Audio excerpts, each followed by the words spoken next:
Hello everyone, मैं अनामिका शर्मा आज फिर आपके पास एक नए टॉपिक के साथ। ये टॉपिक एक कहानी के साथ शुरू करते हैं। एक कहानी है गुरु नानक देव की। एक बार क्या हुआ, गुरु नानक देव जो हैं अपने शिष्यों के साथ एक गांव में गए थे। गांव में लोगों ने जो है उनको आग्रह किया कि कुछ दिन आप हमारे गांव में रुकें और हम आपसे जो है आपका सत्संग लेंगे, आपसे प्रवचन सुनेंगे, तो जिससे हमारा जो है उद्धार हो, तो प्लीज़ आप गांव में रुकें। उन्होंने ऐसा आग्रह किया गुरु नानक देव जी से, तो उन्होंने उनका आग्रह स्वीकार कर लिया और वो उस गांव में ठहर गए कुछ दिन के लिए। वहाँ क्या हुआ, जो गांव के लोग थे उन लोगों में बड़ी यूनिटी थी, बहुत प्यार था, एक दूसरे के प्रति सम्मान था, सहयोग की भावना थी, एक दूसरे के प्रति लगाव था, सुख दुख का वो लोग आपस में ध्यान रखते थे और सब मिलके गुरु नानक देव और उनके शिष्यों का भी बहुत ध्यान रखते थे। जब कई दिन हो गए गुरु नानक देव को रहते हुए, तो उन्होंने विचार किया कि अब मुझे यहाँ से प्रस्थान करना चाहिए। तो उन्होंने गांव वालों को बुलाया, उनको बताया कि जो है हम यहाँ से अब जाना चाहते हैं, अब क्योंकि हम एक जगह, हम साधु हैं, हम एक जगह नहीं रह सकते, तो हमें जाना ही होगा। तो सबने उनको प्रणाम किया, उन्होंने उनका भाव देखा, प्रणाम स्वीकार किया, उनकी सेवा भाव जो उनके दिमाग में था, उन्होंने सबको आशीर्वाद दिया।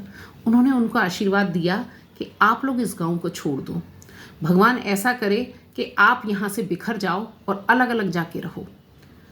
तो लोग बड़े परेशान हुए, गांव वाले भी सोच में पड़ गए कि गुरु नानक देव जी ने ये कैसा हमें आशीर्वाद दिया।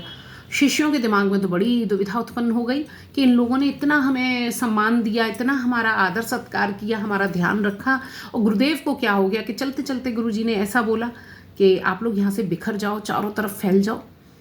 कोई बात नहीं, लेकिन शिष्यों की हिम्मत बिल्कुल नहीं हुई कि गुरु नानक जी से वो कुछ पूछ सकें उस समय। दूसरी बार क्या हुआ कि जब वो फिर एक गांव से गुजर रहे थे, तो वहाँ के लोगों ने जो है उनसे आग्रह किया कि आप रुकिए। तो गुरु नानक देव जी ने वो भी स्वीकार किया, वो वहाँ रहे कुछ दिन।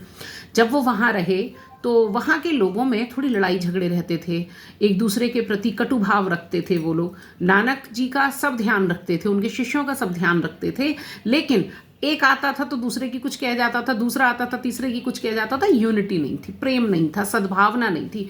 वो उस गांव से बिल्कुल अपोजिट था। अब वो लोग जब जाने का दिन आया, नानक जी ने उनको बुलाया कि अब हम यहाँ से प्रस्थान करेंगे।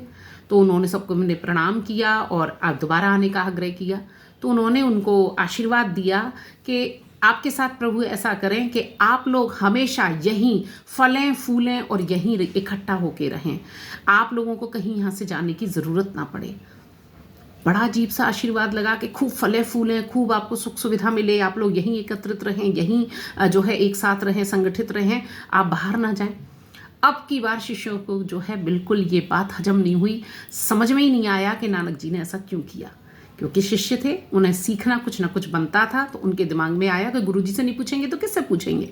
उन्होंने आग्रह किया कि गुरुदेव, अगर आपकी परमिशन हो तो हम आपसे कुछ पूछना चाहते हैं। नानक जी जानते थे उनके मन का भाव। उन्होंने कहा पूछो, क्या पूछना है। कि जब उन लोगों ने जिस गांव में हम पहले ठहरे थे हमारा इतना आदर सत्कार किया, हमको इतना प्रेम दिया, तो आपने उनको एक अजीब सा आशीर्वाद दिया कि आप लोग बिखर जाएं। और जिस गांव में यूनिटी नहीं थी, हमारा भी बहुत ज़्यादा सम्मान वो लोग नहीं करते थे और आपस में तो उनमें बिल्कुल प्रेम नहीं था, आपने उनको इतना बड़ा आशीर्वाद दिया, खूब फले फूले और एक ही जगह रहें, ऐसा क्यों हुआ। समझ आप लोग भी गए होंगे।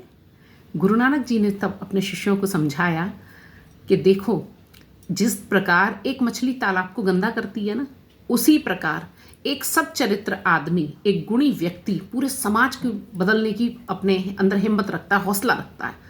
तो जिस गांव में इतना प्रेम है, इतनी यूनिटी है, इतना अपनापन है, इतना ज़्यादा लोगों के प्रति दया भाव है, ऐसे लोग तो दुनिया में बिखर जाएं तो ये जहाँ जहाँ जाएंगे अपनी खुशबू फैलाएंगे, जहाँ जहाँ जाएंगे ये लोगों में यूनिटी जो है पैदा करेंगे। ये लोग अपने सद्भाव से, सत्कर्म से दूसरों को भी बदलने की क्षमता रखते हैं। इसलिए मैंने उनसे कहा, क्योंकि ऐसा व्यक्ति जो सच्चरित्र व्यक्ति है, जो बहुत अच्छी पर्सनैलिटी का, जो अच्छे मन भाव वाला व्यक्ति है, वो अगर एक ही जगह रहेगा तो उसका विकास उतना ही होगा जितना नॉर्मल होना चाहिए। लेकिन अगर वो व्यक्ति समाज में फैल जाएगा, चारों तरफ जाएंगे वो व्यक्ति, तो 1 से 11 बनेंगे और वो एक अच्छे समाज का निर्माण करेंगे और वो दूसरों को भी ज्ञान देने में सक्षम बनेंगे। उनकी भी ग्रोथ होगी, समाज की भी ग्रोथ होगी। इसी प्रकार एक मछली जो तालाब को गंदा करती है, अगर एक व्यक्ति द्वेष भावना वाला, अगर वो अपने अंदर बदलाव नहीं चाहता है और वो अगर कहीं फैल जाता है, कहीं और रहता है, तो जिस प्रकार एक अच्छा व्यक्ति खुशबू फैलाएगा, ये दुर्गंध फैलाएगा, ये अपनापन नहीं लाएगा, लड़ाई झगड़े पैदा करेगा। तो जो व्यक्ति खराब नीयत वाला है उसको एक ही जगह रहना चाहिए, वो ज़्यादा ना भटके। लेकिन जो व्यक्ति सच्चरित्र है वो जगह जगह जाना चाहिए। कितनी बढ़िया सीख है ये।